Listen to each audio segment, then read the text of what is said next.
We're in Spain for the launch of the new V-Strom series. Today we've been testing the 650 completely on tarmac. They've made a few little updates to the bike this year. There's new color schemes. The design is designed to look more like the V-Strom 1000. There's little tweaks to the screen, and the engine makes a little bit more power. It's Euro 4 compliant now. The ergonomics where you sit down are a little bit slimmer than they were, but all in, it's kind of a pretty similar bike to what it was in the past. If you didn't ride them back to back, I don't think you'd notice much of a difference unless you're a V-Strom owner, but that's not a bad thing. That's not a bad thing at all. We've had some incredible roads to ride over the course of today, just endless twisty tarmac, and V-Strom has kind of outdone itself really. It's been a really incredible day's riding.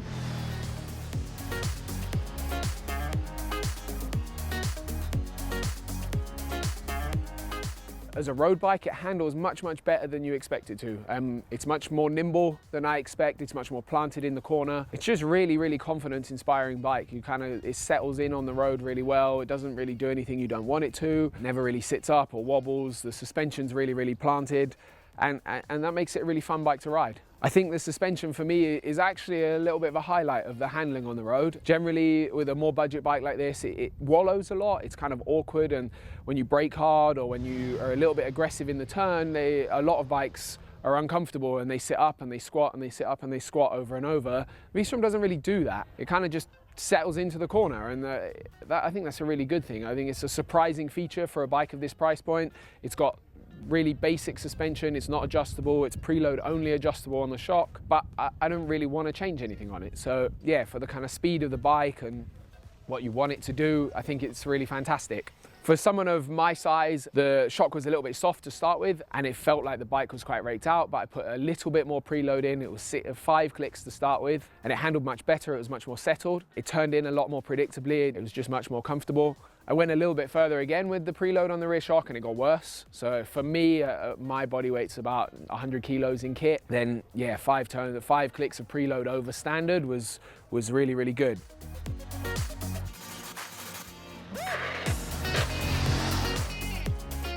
The engine on the V-Strom is obviously a V-twin 650, and it's a fantastic engine for this class. It's so smooth to ride that it makes riding on the road, especially in twisty corners, really easy, because it picks up out of the corner smoothly. It rolls on really well. When you shut the throttle, it doesn't really do anything you don't want it to either, and that's a really nice feature of this bike as well, especially compared to some of the other bikes in the class. I think the engine is a real standout. It's much quicker than I expected it to be, much smoother than I expected it to be. The fuel injection's really well finished off. It rolls on well. It pulls really consistently all the way through the power curve as well. It is a 650, so it's not lightning fast. It's not the kind of power that makes you wet yourself with excitement and giggle all the way home, but it gets the job done really well. It's really easy to ride around car parks and so on as well. It kind of pulls itself along without having to use too much gas, so it makes kind of town life and maneuvering the bike in real world situations much easier than a lot of other road bikes. Going hand in hand with that as well, the steering lock is pretty good. A lot of bikes, namely certain Triumphs, have really bad steering lock. It makes life much harder than it needs to be, but this isn't a problem the V-Strom has, and I think that's a really good thing.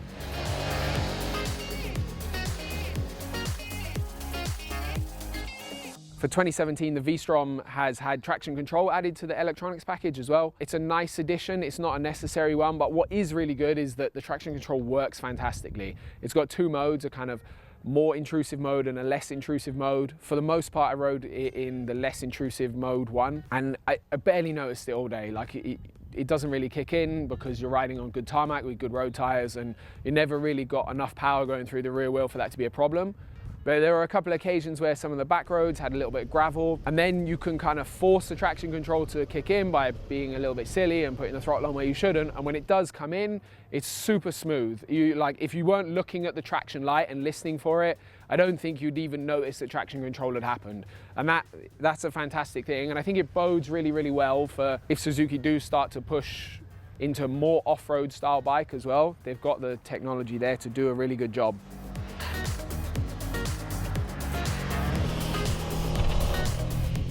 The ergonomics, the riding position of the bike is really good. It's a little bit cramped for someone of my size. I'm about 6'2", and after a day, the riding position's a little bit cramped on the knees. You can get a higher seat, obviously, that solves that problem a little bit. I also feel like I'm quite out of the bubble on this bike. You can raise the screen by about 1 centimeter, but even so, I think it's, for someone of my size, it's a little bit lacking in headwind protection. You kind of sit in that in between, but it's not horrendous. One of the other things they changed was the shape of the seat to kind of more match the 1000. So it's a bit narrower at the front, the bodywork's a bit narrower between your legs, and I really like the position that you're riding in all the time. It lets you get really far forwards on the bike. It kind of doesn't make you feel like it's fat or hard to sit on, and I think if you're a little bit shorter person, that narrower profile is really going to help you out as well.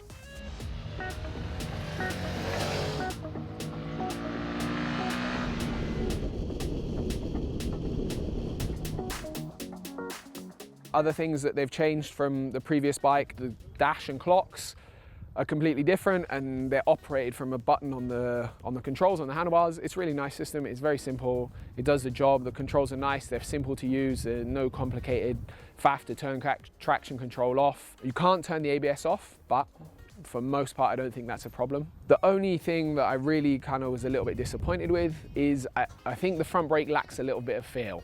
It is a kind of more budget bike, so it's kind of something to be expected that some things can't be as expensive components as a more expensive bike. And the brakes work really well. There's not a problem with the amount of power, it's just the front one feels a little bit dead. But it's a small problem in a $7 bike. As a whole package, the V-Strom's really surprised me today. I really enjoyed riding it. A little bit of that's helped by the fact that we're on awesome roads, and riding motorbikes is probably the best thing you can do on an awesome road. It handles really well, and that makes it a fun bike to ride. It's not doing anything I don't want it to do, so it lets me ride to the potential of my own ability without kind of hampering me or kind of interfering with it in any way. It's not a bike that ever, I think, is gonna force excitement on your face by going really fast or handling like the most incredible thing you've ever ridden, but it doesn't do anything badly. And I think that's kind of what the V-Strom is all about, really. I think that's what Suzuki want from it. I think that's what people that buy V-Stroms like. And if you like V-Stroms and you're interested in buying a new one, it is a little bit, it's a V-Strom, almost the same as they always have been. And they're really good bikes and they're really good value. And I don't think anything's changed there, really.